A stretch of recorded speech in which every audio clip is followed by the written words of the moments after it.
Are you struggling to come up with original content week in and week out? Start a podcast. Interview your ideal clients, let them talk about what they care about most, and never run out of content ideas again. Learn more at sweetfishmedia.com. You're listening to the B2B Growth Show, a podcast dedicated to helping B2B executives achieve explosive growth. Whether you're looking for techniques and strategies or tools and resources, you've come to the right place. I'm James Carberry. And I'm Jonathan Green. Let's get into the show. Welcome back to the B2B Growth Show. This episode is sponsored by Directive Consulting, the B2B search marketing agency. We are here today with Jason Bliss. He is the co-founder of Healthy Living Network. He's a serial entrepreneur. He's an angel investor. I'm really excited to chat with him today. Jason, how are you doing today? Hey, I'm doing great. It's wonderful to hear you and participate in your program.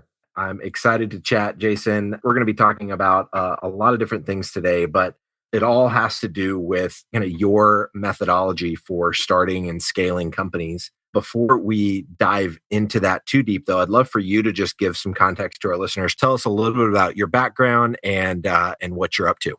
Yeah, well, I just turned 42 as of yesterday. Congratulations. Happy birthday. Yeah. My kids drew pictures of me, my future self, with a nice big belly, glasses, and my bald head. So it was perfect. So my story, I have 5 amazing children, a spouse of 20 years. And my experience in entrepreneurship and starting the Healthy Living Network began back in the early 2000s as my son received a chemotherapeutic treatment at various acute hospital systems. Eventually, we landed in Stanford and just met the most amazing nephrologist, provided the support we needed. And over a period of a few years on and off with his treatments, we learned firsthand the difficulties as a patient and as the family caring for a patient living in a hospital setting. So we came up with this idea. It's not new. It's been around for decades, but we wanted to keep patients in their home for as long as they were allowed to stay in their home to receive therapeutic and health-related care, in some cases where they might pass palliative or hospice services. Got it. And so from there, Jason, because like I mentioned in your intro, you've now got multiple companies. So how did you go from kind of one to many? Can you give us some insight there? Yeah, starting the first organization was quite the challenge. I mean, we had no experience in the space. My co-founder and I, we went out and purchased some IKEA furniture, which was thousands of pieces and thousands of hours to put together. And we built this small little office. And as neophytes in the industry, we just went around and learned as much as we could from experts, consultants, others who had dabbled a little bit in the post-acute space. Our first site was somewhat of an experiment. We wanted the patient's experience to be phenomenal, right? We wanted this kind of at your service, over-the-top care that we had seen in healthcare settings that we had worked in.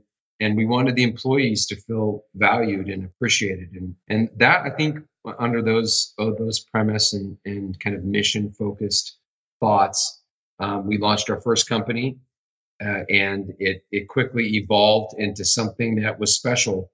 We realized that a lot of others in the industry were tired of the same old methodologies of delivering care.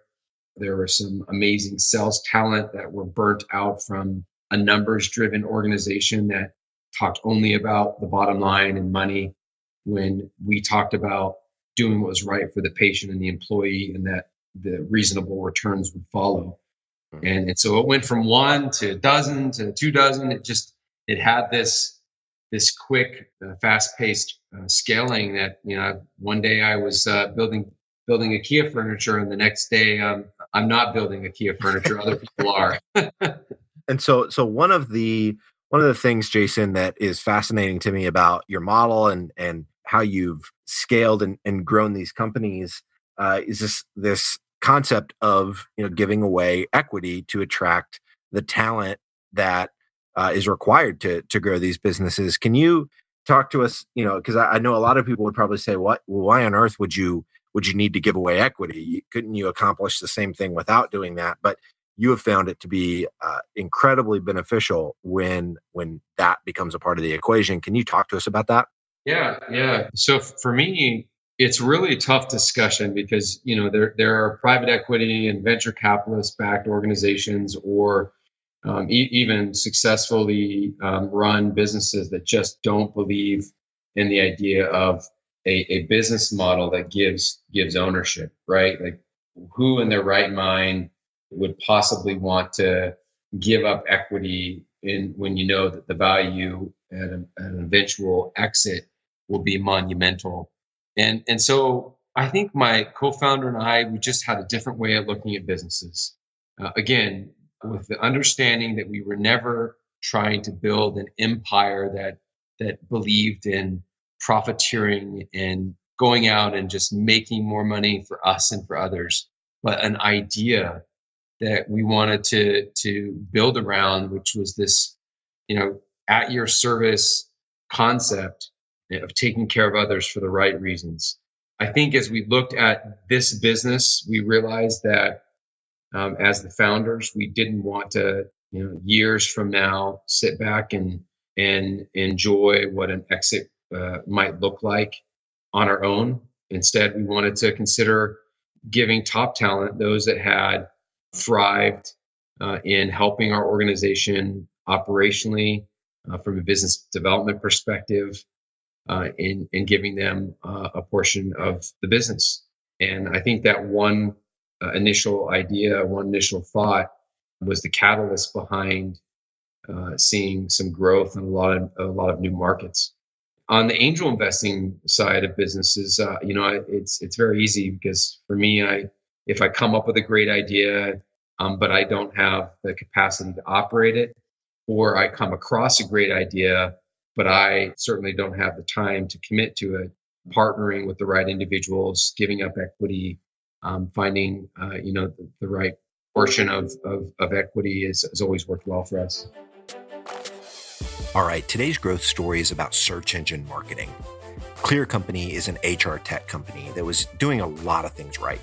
Their messaging was clear, their product produced incredible results, but they were struggling to drive qualified traffic to their website. Then they found Directive Consulting, a B2B search marketing agency. Within the first 12 months of working with Directive, Clear Company was able to increase their qualified lead volume by 157%. I have a hunch that Directive can get these kind of results for you too. So head over to directiveconsulting.com and request a totally free custom proposal. That's directiveconsulting.com. All right, let's get back to this interview.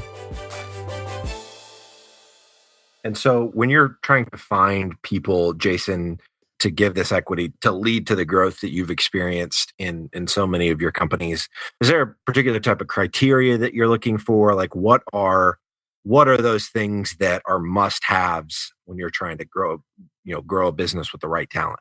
Yeah, we have always been conscientious of what the business brings to society.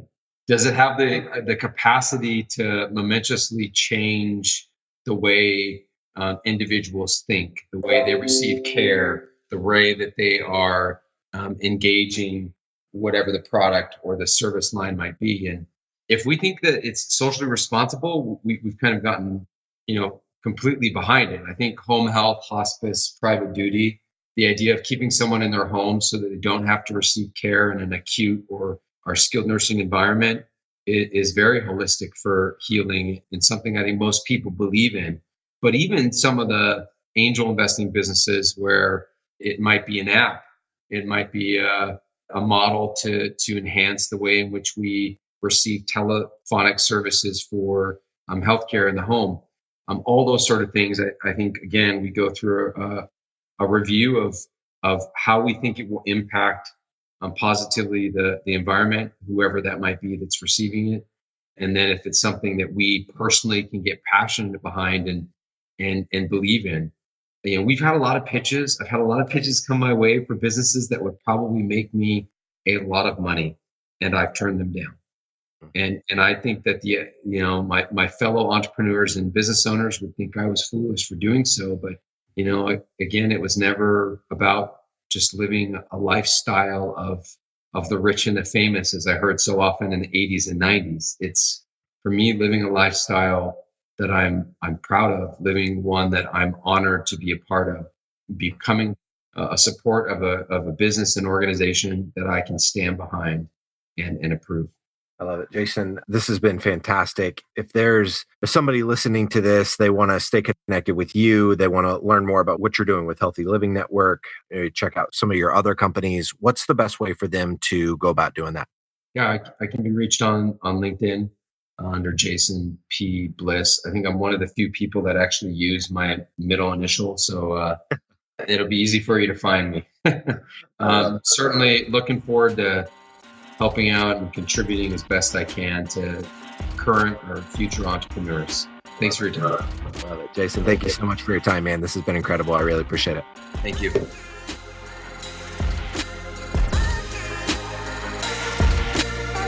There are lots of ways to build a community, and we've chosen to build the B2B growth community through this podcast.